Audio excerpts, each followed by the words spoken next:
Court के फैसले के बाद भी हरियाणा में लागू नहीं हुआ वर्गीकरण, तो क्या कुछ लगा आपने, क्या रुख हरियाणा सरकार का? मैं थोड़ा सा बताना चाह रहा हूँ। आपने 1975 में जो ये एक एक्ट बना जिसको पंजाब में ए और बी कह रहे हैं, रिजर्वेशन में रिजर्वेशन का, उस समय भाजपा सरकार नहीं थी, उस समय कांग्रेस सरकार थी, कांग्रेस। और हरियाणा में जब ये 1994 में लागू हुआ उस समय भी कांग्रेस सरकार थी। तो इसमें भाजपा का कोई फूट डालने वाला नहीं है। ये एक स्पेशल जाति जिसका सदियों से चतुराई का काम रहा है और चतुराई के कारण ही वो हर जगह काबिज हो पाई है, ज़्यादा राजनीति में। अब ये गुरनाम सिंह आयोग की जो आपको एक आंकड़े दिखाए गए थे ना, इसमें जब 1994 में हमें रिजर्वेशन मिली शिक्षा में और रोजगार में, तो 94 से लेकर 2006 तक के बीच के जो आंकड़े रहे, क्लास 1 में हमारा 49 और 51 का फर्क रह गया था सारा। और आज अगर हम देखें ना 2006 के बाद के जो हम रिजल्ट देख रहे हैं, कुरुक्षेत्र विश्वविद्यालय में टोटल एससी के जो असिस्टेंट प्रोफेसर हैं 73 हैं, और 73 में अकेली जाति चमार के 56 प्रोफेसर हैं। और हेड ऑफ डिपार्टमेंट की बात करें तो 18 सीटों पे जो काबिज है वो 18 हेड ऑफ डिपार्टमेंट एससी है, और 18 में से 17 हेड ऑफ डिपार्टमेंट चमार जाति के हैं।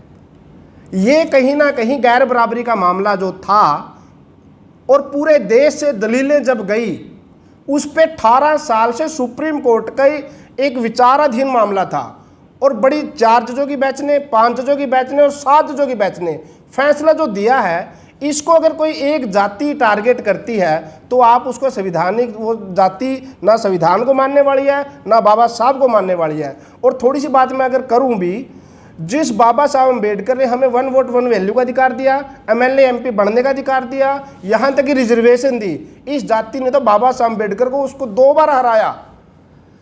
किससे उम्मीद रखेंगे हम? इनसे कोई ज़्यादा उम्मीद रखने की जरूरत नहीं है। और मैं भाजपा सरकार को थोड़ा बताना चाहता हूँ, भाजपा सरकार तीसरी बार हरियाणा में आने के सपने देख रही है, और राइट ही बनता है। क्यों बनता है? अब के जो आंकड़े आए हैं लोकसभा के, 46 सीटों पे वो जीत दर्ज कर चुके हैं। बेशक से उनकी सीटें 5 आई हैं लोकसभा में, लेकिन 40 सीटों पे वो उनकी जीत दर्ज है। अंकुश रख दियो, 40 सीटों पे वो जीत दर्ज कर चुके हैं। और बनता है, हर कंस्टिट्यूएंसी को डीएससी समाज प्रभावित करता है। जिसकी हम मांग कर रहे हैं वो जातियां बड़े हिस्से में करें, वाल्मीकि है, बाजीगर है, धानुक है, और बहुत सी 26-27 जातियाँ, 37 जातियाँ हैं, ये प्रभावित करती हैं।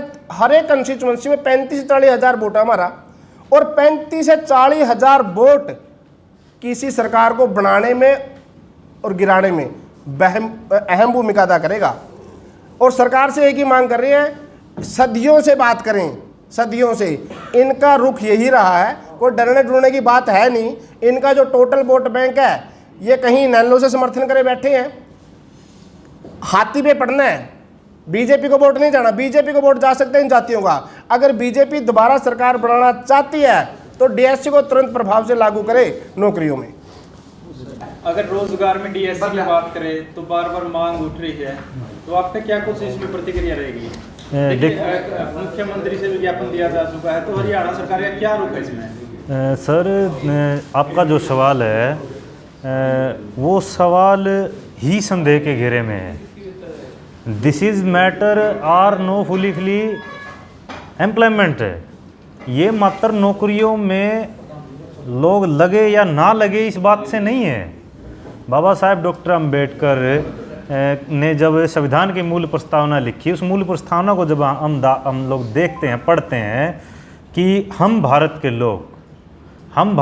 लोग किसी के भी साथ व्यक्ति की गरिमा हो या उसके अधिकारों की हो, शिक्षा, स्वास्थ्य, रोजगार की बात हो, हम उसके अधिकारों की रक्षा करने की आज 1 नवंबर 1950 को सब भारतीय संविधान के माध्यम से कसम खाते हैं।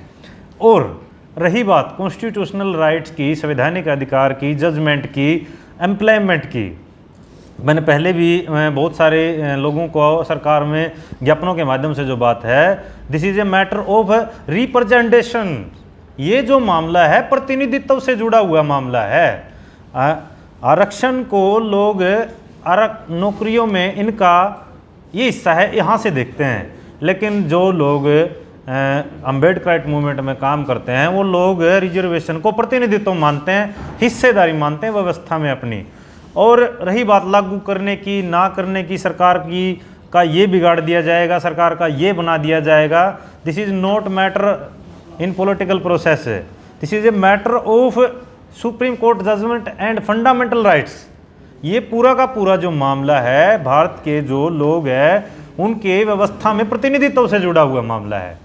और रही बात जो आंकड़ों की, कौन लग गया कौन नहीं लग गया, सुप्रीम कोर्ट ने ये राय दी है कि रिजर्वेशन में रिजर्वेशन का प्रतिनिधित्व सब कैटेगराइजेशन किया जा सकता है। उसी के बिहाफ पे हम हरियाणा सरकार को अपने ज्ञापन के माध्यम से करते हैं, आप मत लागू करिए, हरियाणा सरकार का मामला नहीं है। आप फंडामेंटल राइट्स बोल रहे हो, लेकिन कुछ लोग हैं जो मंत्री भी बने बैठे हैं वो असंवैधानिक करार दे रहे हैं इसको। अभी एक बात बताइए, एक भीड़ आर्मी का संस्थापक है नकली ब्रिगेडियर, वो कहता है कि कॉलेजियम के जज देश नहीं चला सकते।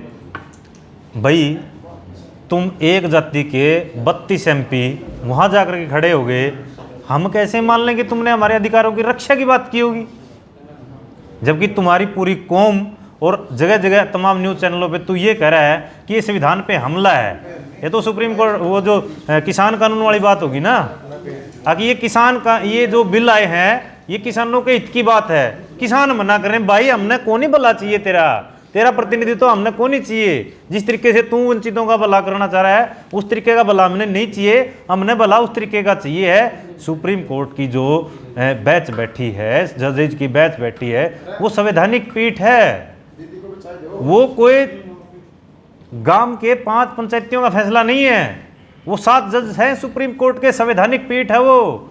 देश में न्यायपालिका कैसे काम करती है, सरकारें कैसे काम करती है, उस चीज़ के देश के जो कानून है, तौर तरीके हैं, आगे सदियों सदियों तक भारत कैसे चलेगा, बच्चे बड़े होंगे, मरेंगे, खपेंगे, उनके अधिकार कहाँ किस तरीके से लागू किए जाएंगे, इस बात को तय करने का फॉर्मूला है सुप्रीम कोर्ट। आप लोगों ने कह दिया, 8वीं पास आदमी कह रहा है कि सुप्रीम कोर्ट ने फैसला गलत कर दिया। मैं दावे के साथ कहता हूं आपके चैनल के माध्यम से, और अगर आप लाइव डिबेट भी कराना चाहते हो, सुप्रीम कोर्ट की जजमेंट की 565 पेज की जो किताब है, अगर उस नकली ब्रिगेडियर ने 5 पेज भी पढ़े हों और उनमें तो जो ये नकली कहने लग रहे हैं, आपके चैनल पे बुलाइए, वो गलत साबित करे, हम सही साबित करेंगे। और दावे के साथ कहते हैं अगर वो गलत साबित कर दे तो हम आपके चैनल के माध्यम से कह देंगे ये भाई ठीक थे, हम गलत थे। दूसरी बात,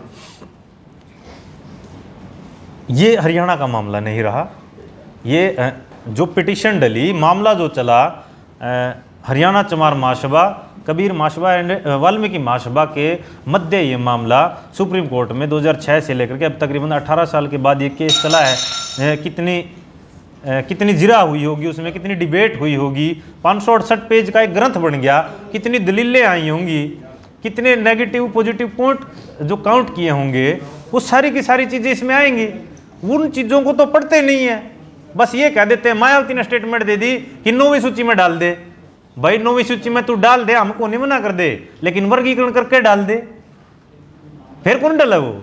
अगर 9वीं सूची भी जो हम कॉन्स्टिट्यूशन की बात है, डॉक्टर बाबा साहेब अम्बेडकर 9वीं सूची बना करके गए हैं कि कुछ कानून, 9वीं सूची क्या है, 9वीं सूची वो सूची है कि कुछ कानूनों को सूची में डाल दिया जाएगा कि अगर वो डल जाते हैं तो उन कानूनों के साथ सरकार और न्यायालय कभी छेड़छाड़ नहीं करेगी। आपका परिचय? भाई साहब, वाहिगुरु जी का खालसा, वाहिगुरु जी की फतेह। मैं शुभम सिंह डिलोड, यूनाना सिख मिशन से। और दोस्तों, जो 1 अगस्त 2024 को जो सुप्रीम कोर्ट का फैसला आया है, तो हम उस फैसले का बहुत स्वागत करते हैं और सुप्रीम कोर्ट का बहुत बहुत धन्यवाद करते हैं। और जो ये फैसला आया है, ये फैसला दो चीज़ों के आधार पे आया है, होमोजीनियस और हेट्रोजीनियस। होमोजीनियस और हेट्रोजीनियस आखिर है क्या? ये होमोजीनियस है, जो हम बात करेंगे सबसे पहले होमोजीनियस की। होमोजीनियस वो लोग हैं जिनका कल्चर, रहन सहन एक है, जिनकी पूजा पद्धति एक है। और जो हेट्रोजीनियस है, जो हेट्रोजीनियस जो मान के चलो कि एक कबीला है लेकिन उसके अंदर अनेकों संस्कृति है, ये हेट्रोजीनियस है। लेकिन जो हेट्रोजीनियस के जो लोग हैं वह आर्थिक, सामाजिक और राजनीतिक और शैक्षणिक आधार पर पिछड़े हुए लोग हैं। तो उनका उनके उत्थान के लिए ये सुप्रीम कोर्ट का जो ये फैसला आया है। और जो लोग भारत बंद की घोषणा कर रहे हैं इस फैसले सुप्रीम कोर्ट के फैसले के विरोध में, उनको एक चीज़ और मैं उनको एक बात बताना चाहता हूं कि जो लोग सुप्रीम कोर्ट के फैसले के विरोध में भारत बंद कर रहे हैं, बामसेफ के राष्ट्रीय अध्यक्ष ने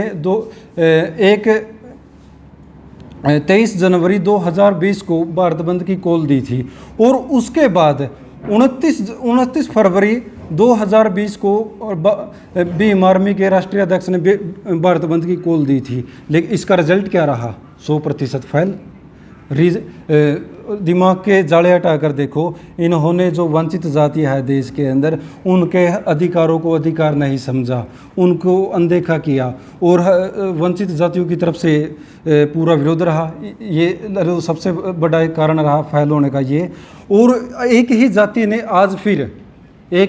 ने आज फिर भारत बंद की घोषणा कर दी। लेकिन मैं इनको जो 2020 का जो इन्होंने भारत बंद किया था, एक बारी वो याद कर ले सड़कों पर उतरने से पहले।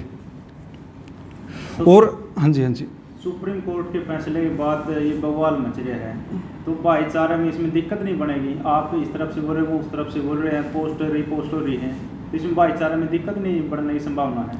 जी देखिए, बात ये है भाईचारे के अंदर किसी भी तरीके से कोई दिक्कत नहीं आएगी, क्योंकि देखो जिन लोगों ने आरक्षण की जो मलाई चाटी है, और ये मलाई ये लगा लो देश की आज़ादी के बाद का मामला नहीं है आरक्षण की मलाई का। 1932 में आरक्षण लागू हुआ था, उस टाइम से लेकर आज तक ये लगा लो कि उस टाइम से लेकर 1 अगस्त 2024 तक वो जातियाँ वंचित रही है। तो ये बताओ कि ये बताओ कि भाईचारे के अंदर फूट किस तरीके से पड़ेगी? मान के चलो कि एक बाप के 4 किले हैं और उसके 2 बेटे हैं। अगर एक बाप एक बेटे को 3 किले देता है और दूसरे बेटे को 1 किला देता है, तो इसके अंदर ये बताओ, ये तो फूट पड़ने वाला ही मामला हो गया लल्लू भाईचारे के अंदर। अगर दोनों को अगर 2 किले देता है तो भाईचारे का भाईचारा बना रहेगा। और सबसे बड़ी बात, अगर आरक्षण का जो वर्गीकरण होता है और आरक्षण का वर्गीकरण के बाद अगर दोनों तबके शैक्षणिक, आर्थिक और सामाजिक आधार पर उठते हैं, तो ये लगा लो कि दोनों के बीच में मजबूती होएगी।